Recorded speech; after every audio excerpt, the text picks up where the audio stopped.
let the Board of Trade staff know, we do use photos for both internal and external publication.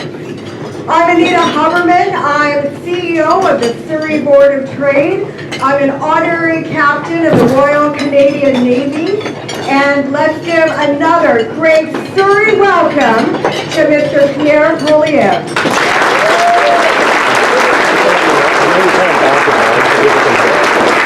I'd like to begin by acknowledging that we are on the traditional and unceded territory of our Coast Salish people, specifically the Kwantlen, Métis, Semiahmoo, Tawasin, Inuit, Inuit, and Métis people. They have a profound connection to our city of Surrey, and they are an amazing part of our economic development today and tomorrow. I'd like to say that today is Indigenous Veterans Day, and we honor the First Nation, Inuit, and Métis of Canada, who have a long and profound tradition of military service to our great nation of Canada. When the Second World War erupted in September 1939, many Indigenous people again answered the call of duty and joined the military. By March 1940, more than 100 of them had volunteered, and by the end of the conflict in 1945, over 3,000 First Nation members, as well as an unknown number of Métis, Inuit, and other Indigenous recruits had served in uniform. Yes.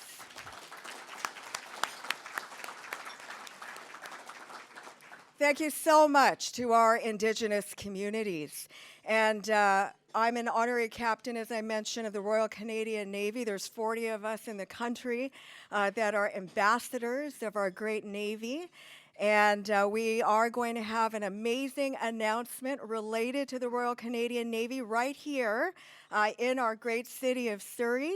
And I'd also like to welcome and congratulate the new mayor of the city of Surrey, Brenda Locke.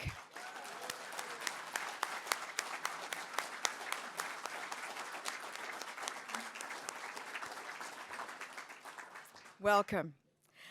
So, ladies and gentlemen, today's event simply would not happen without corporate sponsorship.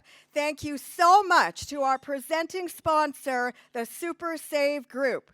Thank you so much.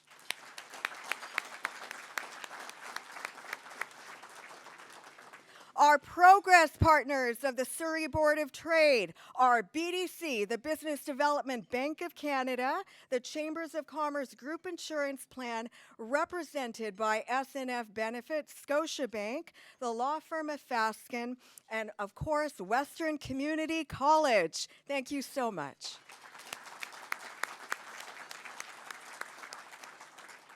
Some special guests that I'd like to recognize that are in the audience today are the Honorable Yona Martin, Senator and Deputy Leader of the Opposition in the Senate. Thank you for attending, Yona.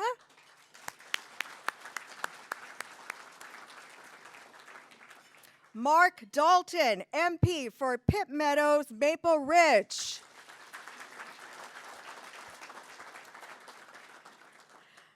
The amazing Carrie Lynn Finley, MP for South Surrey, White Rock.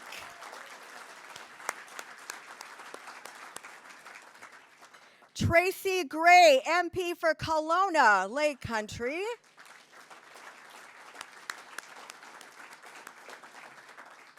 Takeo Von Papta, MP for Langley, Aldergrove. Brad Viss, MP for Mission, Matsqui, Fraser Canyon. Bob Zimmer, MP for Prince George, Peace River, and the Northern Rockies.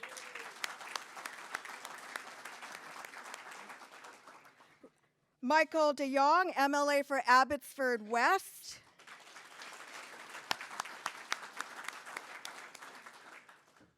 And Surrey City Councillor Linda Ennis.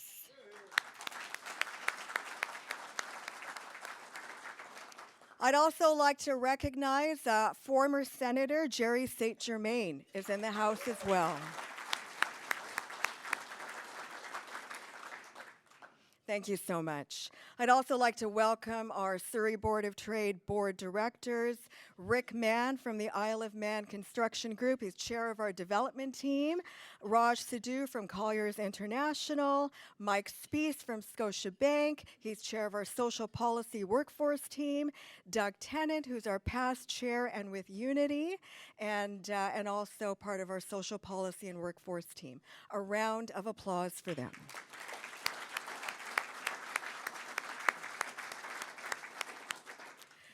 So everyone, the Surrey Board of Trade, we are one of the top 10 largest chambers of commerce boards of trades in Canada. There's 430 of us. We have 6,000 member contacts. Our whole mandate is to support business and bring business into Surrey. Surrey is going to be the largest city in British Columbia. Surrey is an opportunity city, and we need to ensure that it is the private sector that is driving the economy forward. We have amazing, yes.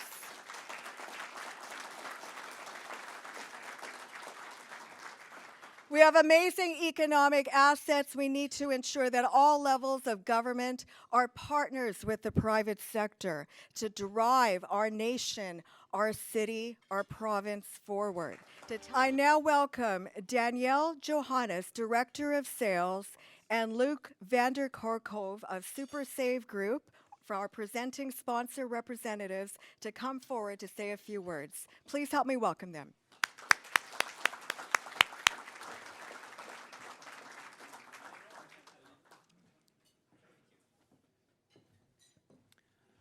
I love seeing that fencing in the video there. That was excellent.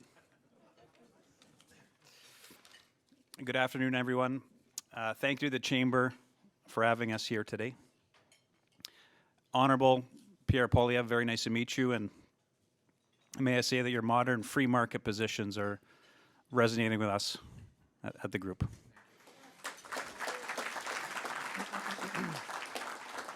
I'll just say a few words about SuperSave's history. The SuperSave Group started right here back in 1977, starting with a single retail gas station.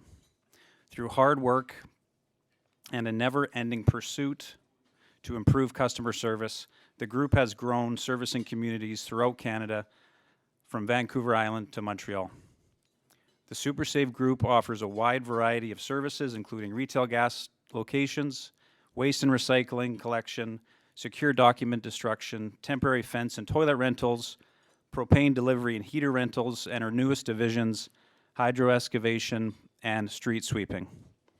All servicing a wide range of industries, including construction, commercial, industrial, residential, municipal, and provincial. Through all of our divisions, SuperSave uses cutting-edge fleet technology to ensure on-time, accurate, efficient service, always striving to exceed our customers' expectations. The SuperSave Group is core and NAID certified and puts the safety of its people, customers, and community at the center of everything that it does. Thank you. I'll hand it over to Danielle. Thank you very much.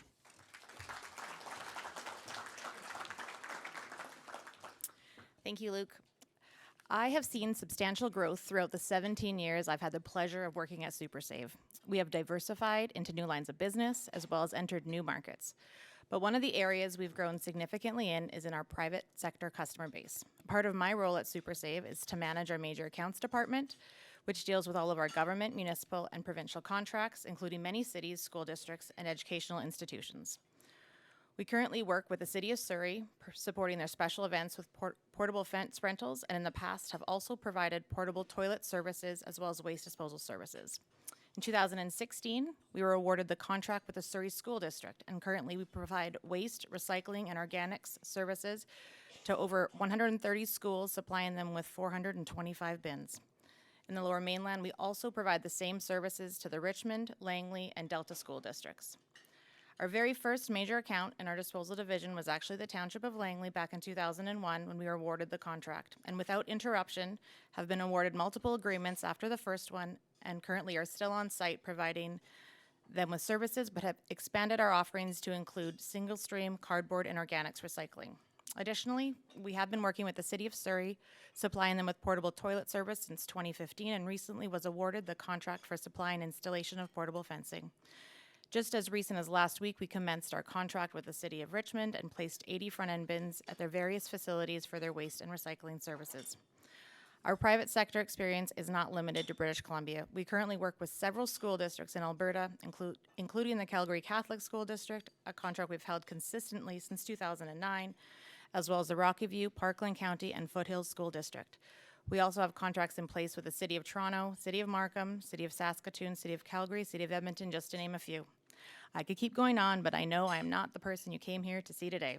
Thank you very much to the Surrey Board of Trade for allowing Luke and myself to tell you a little bit about our organization. We hope you enjoy the rest of your luncheon.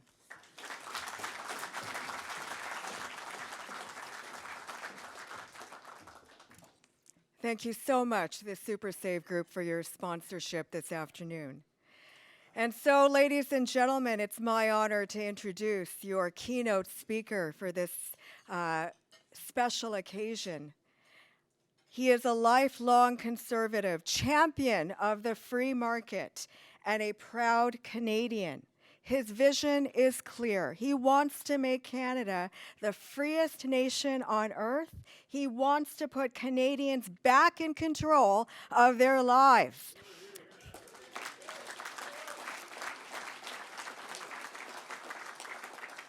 He believes that hard work should be rewarded. He has served as a trusted senior cabinet minister to Stephen Harper. He served as a member of parliament for 7 terms. He now serves as the leader of the Conservative Party of Canada and His Majesty's loyal opposition. He lives in Ontario with his wife, Anita, and their children, Valentina and Cruz. Ladies and gentlemen, please help me welcome the Honorable Pierre Poilievre.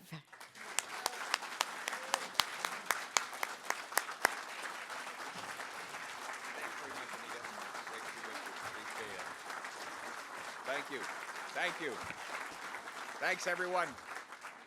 Thank you very much, Anita. She called me a few weeks ago and said, Pierre, I have a very important question on behalf of the Surrey Board of Trade. Do you believe in free speech? I said, of course. She said, how would you like to give one? And that's how I ended up here today. Thank you very much for the invitation. It's great to be back in beautiful British Columbia. I'm a born and raised Albertan. And so, of course, BC is Alberta's playground. When we were kids, we'd go camping in the Okanagan. We'd come visit Vancouver. We get to see what water looks like. Not a lot of lakes around Calgary. I always felt like this was a real land of possibility. When I grew up, I was adopted. So I was born to a 16-year-old single mom, and she couldn't raise me, so she put me up for adoption to 2 school teachers. And they always taught me that it didn't matter where I came from. It mattered where I was going. It didn't matter who I knew, but what I could do. And that was always what I loved so much about Canada. But lately, it hasn't felt that way. It feels a lot like our country has become the place that can't get anything done. And here we are with 40-year highs in inflation, 1/5 of Canadians skipping meals and cutting back on portions because they can't afford the price of food. Fuel prices have doubled. 35-year-olds live in their parents' basements because they can't afford a home. You know, I was in Vancouver, and I used that example, and I actually asked the crowd, if you are 35 living in your mom's basement, as are so many Vancouverites, how do you bring home a date? And there was an elderly lady in the crowd who yelled out, very carefully. But seriously, imagine the psychological impact it has. If you are 35, you can't own a home, means you can't build up credit history, collateral, home equity for your eventual retirement. You can't have a family if you don't have a house to raise them in.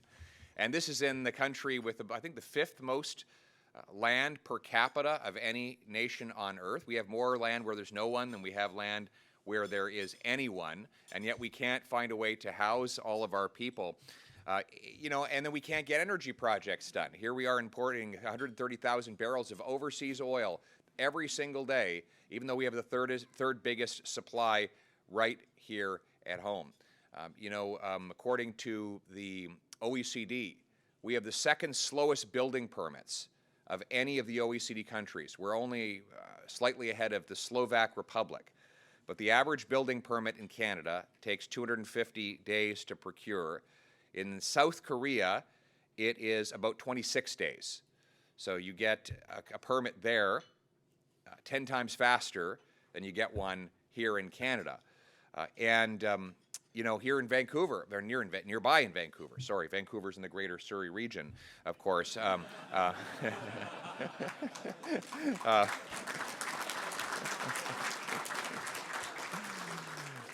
It's a small town nearby. Anyway, the port is ranked 368th out of 340 ports around the world, according to the World Bank. This is incredible here in Canada that we are failing to perform on so many of these levels. This week I was at a sweet shop, a Punjabi sweet shop, and the owner took me up next door to his restaurant. Beautiful restaurant, beautifully furnished, decorated, wonderful chandeliers hang from the ceiling, and one problem: no people. I looked around. It was like a ghost town. It was like something out of one of those, those movies about a post-apocalyptic period when there's been a nuclear attack and all the people have been wiped out, but all of their infrastructure remains. And you walk into a beautiful restaurant and it's decorated and the plates are there, the cutlery is set, but there's no one to eat, dine, or to serve the non-existent customers. That's what it was like. And I said, what's the problem here? And he said, well, I can't get cooks. I said, well, why don't you bring in more cooks? There's lots of cooks in India who understand how to put together the great recipes of the Punjab and serve them here to the population. He says, well, the problem is that it takes something like 4 years to process the applications for work permits. And on top of that, to add insult to injury, he had timed his plans to build a greenhouse so that he could grow his beautiful tomatoes and herbs and spices and garlic and bring it from his own greenhouse over to the restaurant. But fortunately, he didn't make that investment, which would not have been profitable because he doesn't have an active restaurant at which to serve it. The reason he didn't make the investment is because the municipal bureaucracy still hasn't approved his permit to build the greenhouse. And so he can't build the greenhouse, he can't get cooks for his kitchen, he can't get started. Meanwhile, there are people who love to be dining at his restaurant, and there are waitresses and other support staff who could have jobs if the governments at the various levels would get out of the way and give him his permits and give him his cooks and let him get started.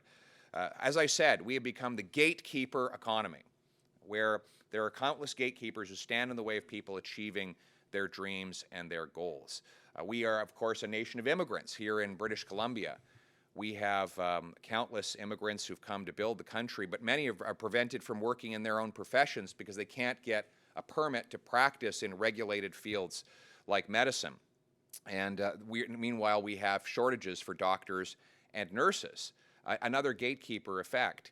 So what's the solution? The solution is we need to stop stopping and start starting in this country again. And that's the kind of prime minister I want to be. I want to unleash the full potential of our nation by getting the government out of the way and off your back and by your side.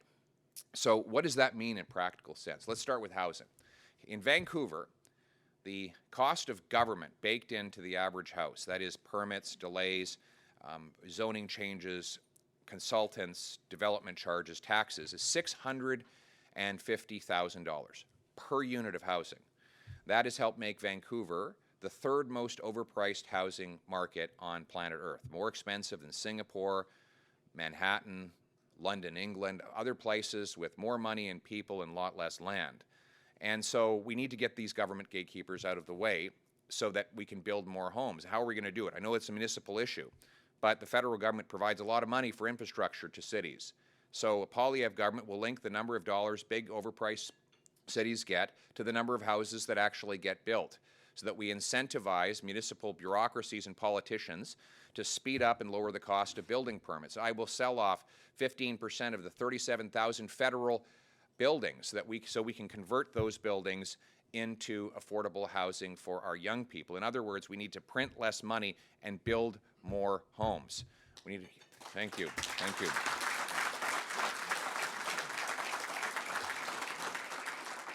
And we need to speed up immigration of people who can help us build those homes. We have a skill shortage in the skilled trades, yet we have 2.6 million immigrants waiting to come here. Many of them are tradespeople. I went to A1 Trusses with Brad Viss just yesterday. They build trusses, which you need for homes, but they don't have workers to pound the 2x4s together and shape those trusses. So we need is to have a skilled trades special stream that can be expedited so we can bring in those skilled workers, or not necessarily having a skilled designation, but that are in high demand, that have a job offer, and have an employer who's standing by to pay them who cannot find a Canadian to fill that work. Then when they get here, we need to expedite their conversion from temporary foreign worker into permanent resident to keep them here permanently so that we permanently fill the gaps we have in our labor market, particularly to build things like houses. We need to get the gatekeepers out of the way of our immigrants who are desperately needed in our professions as well. And that is why a Poilievre government will work to sign deals with the provinces who are responsible for regulating the labor market to get a 60-day guarantee. Within 60 days of an immigrant applying to work in their profession, they should get a yes or no based on their tested abilities, not based on where they come from. That we should back up 30,000 federally backed up study loans for immigrants who want to take time off work so that they can study up to reach the Canadian standard and work in their profession. They did this in Calgary. A bunch of oilmen signed loan guarantees for new immigrants who were stuck in low-wage jobs but were very close to being licensed in high-wage professions. They couldn't make the leap, though, because they needed 3 months off work in order to do the studying and take the exams. But you can't do that if you're on the verge of being evicted from your apartment because you don't have any money. So they gave them study loans. They left their work for 4 or 5 months.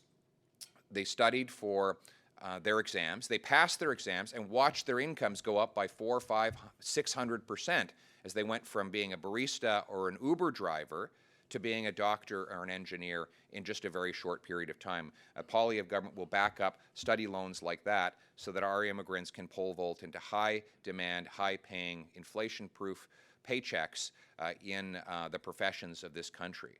We're also going to remove the gatekeepers from our energy sector. And here we are importing all this oil from overseas, which means we send dollars abroad. It's one of the reasons why our dollar is so weak right now. It used to be that our dollar would track WTI. When the worldwide oil price would go up, the Canadian dollar would go up relative to the United States. That correlation has been broken. Why? Because our energy sector is a significantly smaller part of our economy now.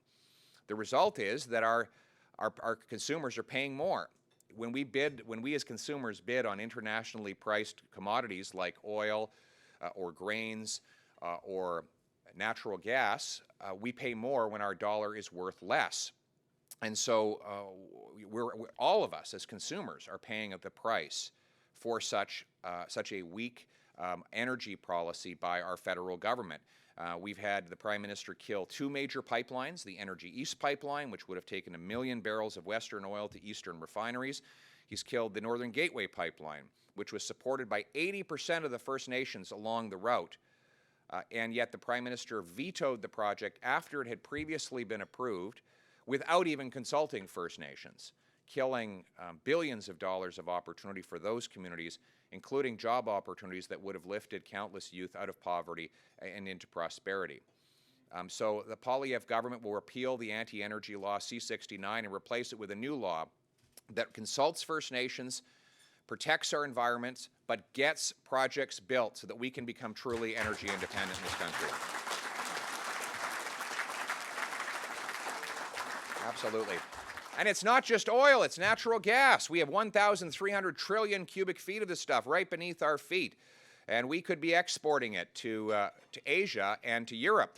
Look, we have the shortest shipping distance to Asia from anywhere in North America, and we have the shortest shipping distance to Europe from anywhere in North America. And we have the best climate for liquefying natural gas. How do you liquefy a gas? You cool it down. You guys don't know anything about cold weather here. I was surprised you had that answer. And somebody told me that there was snow here last night, but it was gone before I woke up in the morning. That's not snow. That's a hallucination. Okay. Snow falls in Ottawa and it doesn't leave for 8 months. So, but anyway, but it does get cold in Ottawa. In fact, it was so cold last winter there were actually Liberals seen with their hands in their own pockets.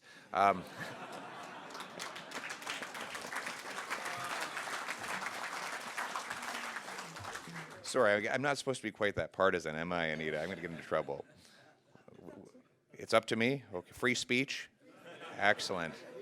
I'll make you a deal. I'll be conservative in my remarks if you're liberal in your applause. Is that okay? Okay, good. Well, listen, but back to natural gas. We have cold weather. We have emissions-free hydroelectricity in Newfoundland, Quebec, British Columbia. What does that mean? We can liquefy natural gas with the lowest emissions of any country on Earth. We can use our cold weather as a 25% energy advantage for liquefying the stuff vis-a-vis the U.S. Gulf Coast, where they have an extra 25 degrees of heat they have to pull out of it. And we can use our emissions-free hydroelectricity in the aforementioned provinces to power the liquefaction facilities. And then we can use our shorter shipping distances to send our gas to Asia to displace dirty coal-fired plants in China and in India, reducing global emissions, and ship our gas from Newfoundland and Quebec over to Europe to displace the natural gas hegemony that Putin has over Europe. In other words, let's break this dependence, and let's turn dollars for dictators into paychecks for our people in this country.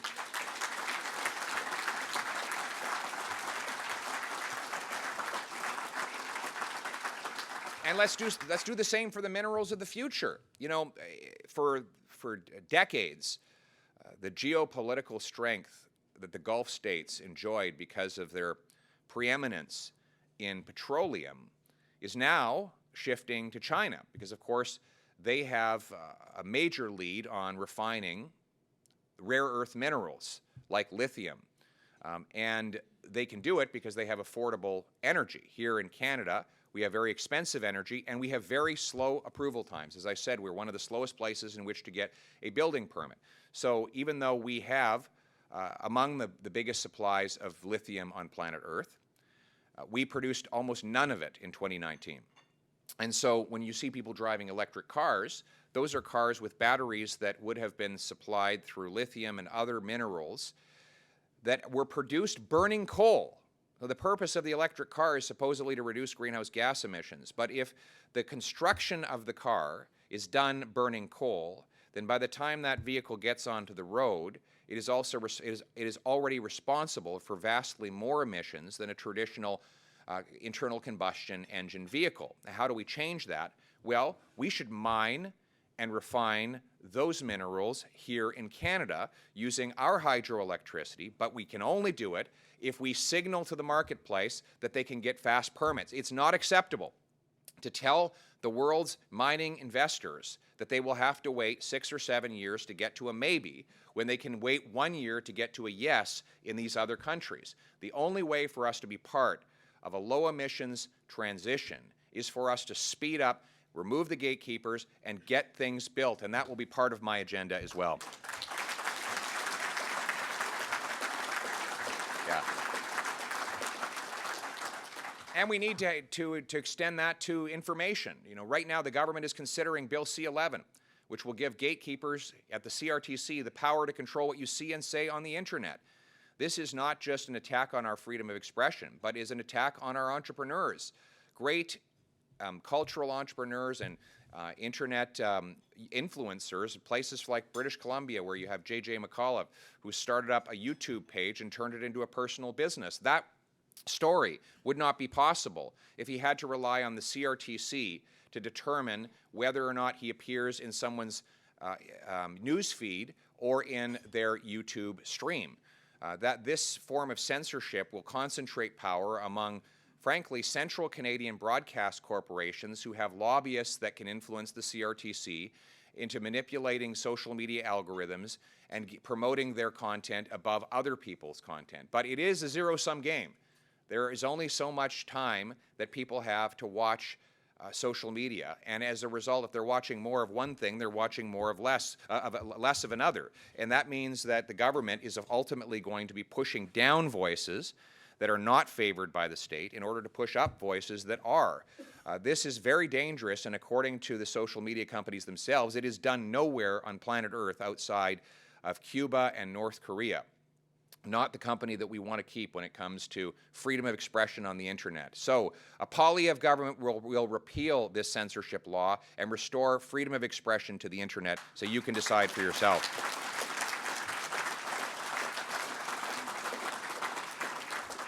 And then we're going to restore sound money in this country. You know, money is just a technology to transfer value over space and time. That's really all it is. It is a low-weight, highly mobile technology that allows you to take today's work and to turn it into tomorrow's reward. And the problem with inflation is that it messes up that technology. It's like pouring coffee on your hard drive. It messes up your computer. Well, if the information signals that money sends about the value of things get messed up by inflation, then our entire economic system goes into disarray. And we're seeing that now. I mean, the government caused this inflation by printing $500 billion of new cash in the last 2 years. One in every $4 in our economy was created in the last 2 years alone. Our money supply has grown in that time by 27%, even while the goods and services in our economy grew by 2.7%. In other words, the money supply outgrew the goods and the services that money buys 10 times over. So what does that mean? More dollars bidding up the price of fewer goods always equals higher prices. It has also caused a perilous bubble, particularly in our real estate sector. House prices went up by 50% since the Bank of Canada started this money printing orgy in spring of 2020. And now interest rates are rising to pull back the inflation that they caused in the first place. That means that a lot of households who bought with using variable rate mortgages and adjustable monthly payments are struggling to pay. They're seeing their payments go up by $2,000 a month in some cases. But now the option of just selling the house to pay off the mortgage is gone because house prices are coming down. And we have the perfect hell for both buyer and seller. The cost to the buyer is up even though the price for the seller is down. By the cost, I mean the monthly payment, because the monthly payment is a function of both the interest rate and the overall principal. And so both the buyer and the seller are suffering, and we risk seeing foreclosures, bankruptcies, and other economic problems that result.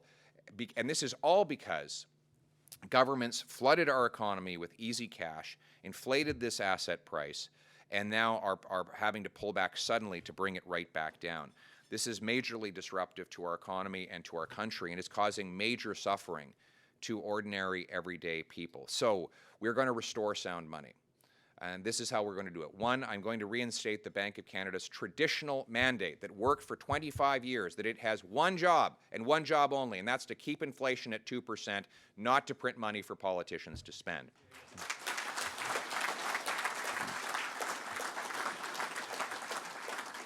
And that is the underlying problem, is the overspending. Overspending by government is the cause of the inflationary disease. $500 billion of deficits by the Trudeau government required the bank print this money, and then inflationary taxes made it more expensive for businesses to produce the goods and services that we all buy. We need to control spending. Right now, government spending is 30% higher than it was in the last year before COVID. Now, we were told that all the deficits that we were running were just because of COVID, right? No choice. We can't do it anything else but to run big deficits. Well, it's true. We needed to fund income replacement for workers and businesses shut down by the state.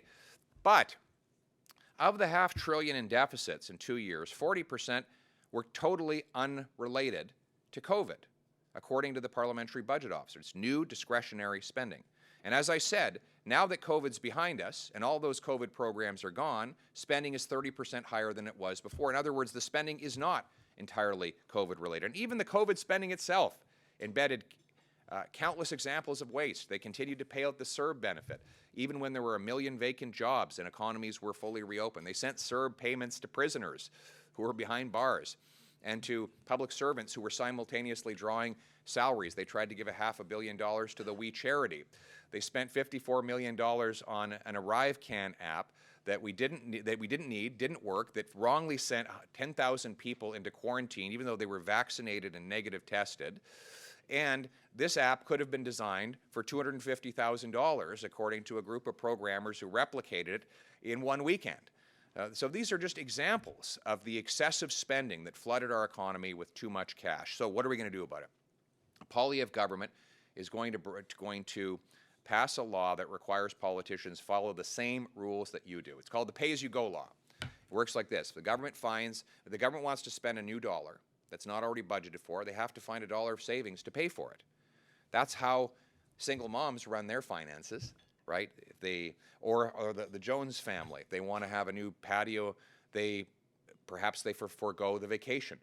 Or they go down to the local lumber yard and see if there's some wood on sale, and they get a deal on their vacation so that they make both of those things work within the fixed family budget for recreation. Well, government should be no different. If politicians want to spend more on X, they should spend less on Y, or they should work to find a bargain on both X and Y. But yes. But there is no incentive to do that right now. None.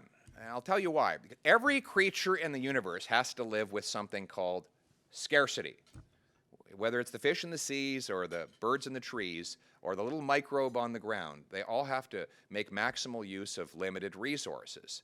Every creature has to do that except for the politician, who always just passes on scarcity to everyone else, right? Because they can tax it, borrow it, or print it. But it doesn't eliminate scarcity for the sum total of us. It just redistributes it from the government onto the people. And that's what we've seen over the last several years. The great economist Thomas Sowell said, the number one rule of economics is scarcity. There's never enough supply to meet all of the demand. And then the number one rule of politics is to ignore the number one rule of economics, right? What I want to do is put that scarcity back where it belongs, on the politicians who are spending the money, so that they have to make the same trade-offs that everyday people make in their lives, the same either-or decisions, the same budget-crunching efforts that businesses and families have done since the dawn of humanity. In other words, the Canadian people have been pinching their pennies for long enough. It's time the government in Ottawa started pinching its pennies too.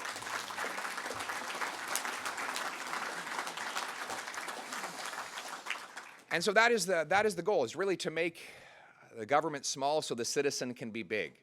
To remember that in fact government is servant and the citizen is master, and not the other way around. That is what's so special about Canada and other countries that inherited our British parliamentary system. It is meant to give primacy to the common people, the everyday people, to do the nation's work. That's why the House of Commons is green, after all, because the first commoners met in the fields as they organized to progressively take more and more power away from the Crown and restore it to the people. And that is what we need to do here in Canada. Our government has become too big, too strong, and too arrogant. It has forgotten its role.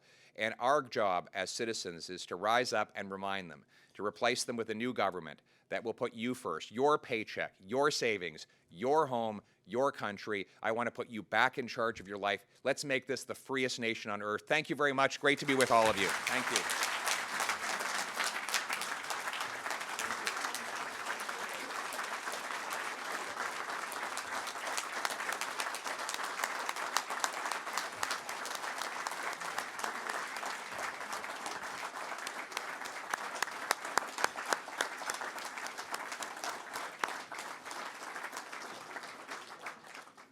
So, ladies and gentlemen, you heard it right here at the Surrey Board of Trade. The private sector matters to Canada's economy. And thank you so much to Mr. Pierre Poilievre for speaking right here in Surrey, British Columbia. Another round of applause.